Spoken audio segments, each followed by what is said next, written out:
Hello, my name is Adolfo, and today I want to talk about the passport bros or the view of a passport bro. Are they really tired of the Western woman? And I'm going to answer that question in my perspective. First of all, was I planning to date abroad or be a passport bro or internationally have someone? And to be honest with the answer, it's no. But it was bound to happen. And why was it bound to happen? It's because I was traveling for 2 years. Sooner or later, you have that crave. You want company maybe, or you think about it. Was I happy being single? Yes.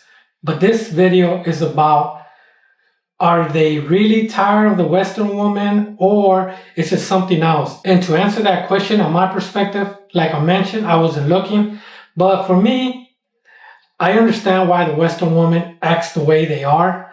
I'm going to give you my view on the Western woman and is it actually the way they say. And to cover more, I'm an American. I'm in the Philippines. I am not Filipino from my parents. I am Mexican from my parents. So people don't say, wow, he's Filipino. Maybe he's used to that culture. At the same time, like I mentioned, I'm Mexican and the culture is a little bit different than an American or an American second or third generation in the United States. As for me, I consider myself first generation, as in the first person in my bloodline to be an American born citizen. Even though this video is for men, I'm going to give you some point of views that I've seen females on TikTok mention. They say the reason there's passport bros is because they cannot get a woman in the United States. Their money is not up to par, which I do agree in that part. As for the woman, it depends what passport bro you're talking about, and I'll try to cover that on this video as well. And they don't understand why we do it. Now, like I mentioned, I wasn't planning to. I am from California. And the reason I'm saying I'm from California is because California is expensive. I moved to Texas, it's less expensive. I was able to work 50% of the time, and 50% of the time I took off, meaning I only worked 6 months out of the year. I am military retired. If I really wanted to go on a lesser expensive route, I'll just move to any red state. I'm not trying to bash the red states. I'm not trying to make this a political. It's just being honest. I could go to Mississippi, Tennessee, and my money will go longer. From California to Texas, like I mentioned, 50% of the time I wasn't working. If I really wanted not to work, and I own a house in Texas, by the way, I could easily move to one of these red states. This is the way I saw the United States, and this is not to be bashing a certain state, making another state look good. But if the United States was the world, California and New York will be the United States. Texas will be China. And all these red states will be third world countries. That's the way I saw it. Meaning that if I really wanted to make my money go longer, since I was retired, I could easily move to one of these red states. Arizona, houses are like $200,000. If you move, of course, not to Phoenix, not to Tucson, but the surrounding areas. And I could easily afford it since I sold my house for more than that. Now, to cover the other views, that a passport bro cannot get a female in the United States, that's totally incorrect. I was married, then I got divorced, and to be honest, I felt it was easy. Maybe my confidence made it look easy. I traveled certain countries, sometimes I needed the needs, and I felt confident. Other countries, I took a break because my mindset was go sightseeing in every country. And sometimes you say, I need company. Like I said, it's all about confidence. And like I mentioned, when females say the reason they go to other countries is because they cannot get a female, they might be correct, but as soon as they get a female, a younger female, a more beautiful female, their confidence goes up. Now, could they get someone in the United States? Yes. Maybe they don't like the way the person is going to look compared to a younger, a more beautiful girl, but they could get someone. Maybe they do not want kids and in another country, they don't have kids, of course you're going to pick that option. Second, and I'm not going to lie or sugarcoat it, it's less expensive to live in another country or support someone in another country. Like I mentioned, I used to live in California. It's expensive, especially for two people. I used to live in Hawaii. It's expensive. I used to live in Texas. It's least expensive. And it makes it easier to support someone. Now, if they have a kid, 1 or 2 or 3, it's more expensive because now you're covering 2, 3 more individuals with your money. Like I mentioned, I'm not here to bash the feminists of America because I understand that in America, you have to work. Both of you have to work. And if you don't work, it's more expensive for the man. But the man is expecting certain things in return. It's not just go home, there's no food, there's nothing. And this is not called slavery. This is not called anything. It's you have to provide something on the table. I'm going to cover my previous marriage so people could understand what I'm saying. In my previous marriage, my ex used to cover only 10% of all the bills. 10% is not a lot. And yet she was greedy. She was not willing to help in the house. Food-wise, she was not willing to cook. I understand she worked, but she didn't provide a lot on the table. And for me, saying that her money was going to her family, and me, I was turning my back on my family, that was not correct. Because I understood her priorities, and her priorities were different than the ones I was providing.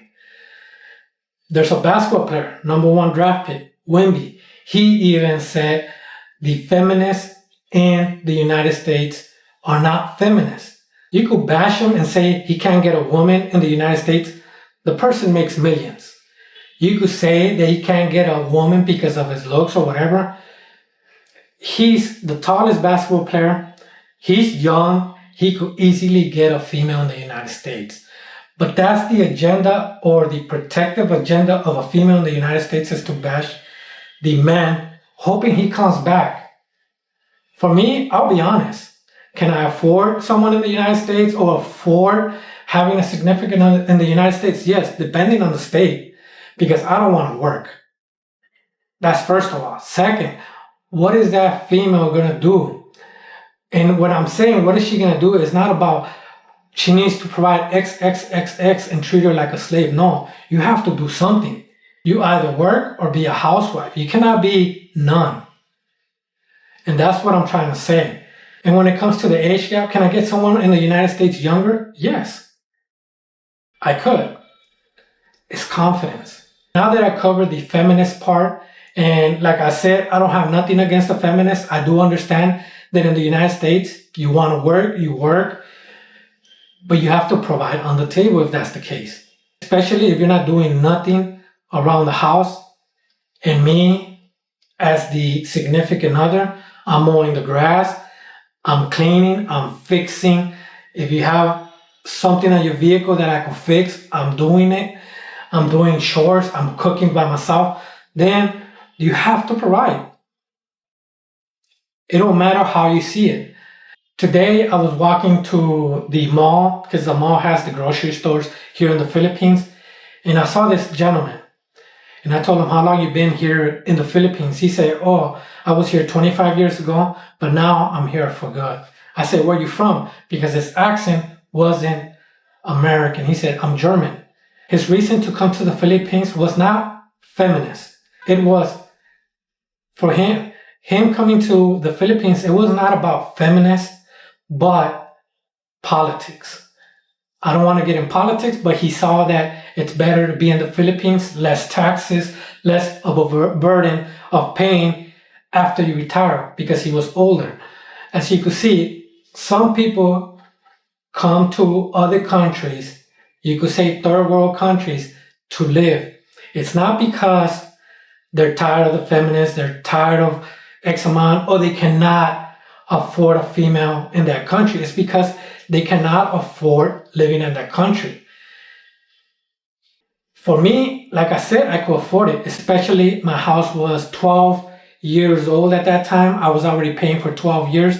That my payments were not that expensive. As you can see, it's not always about the feminists, and it's not always about all these criteria, but I see females bashing the passport bro because they find easier pasture. And I saw some comments saying men look for youth and fertility.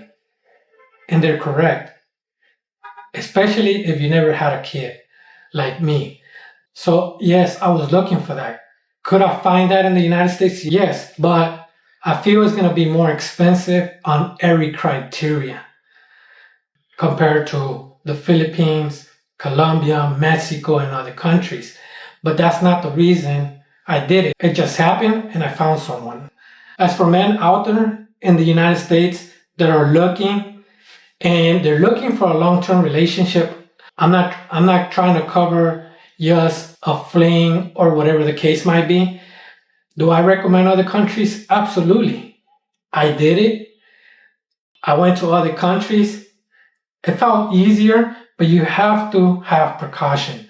I know that right now, or a month or 2 months ago, they were talking about Colombia. You have to have judgment. You have to have a security blanket on you when you're doing certain things, especially in Colombia. Number one, get a hotel or somewhere with security. That is to help you.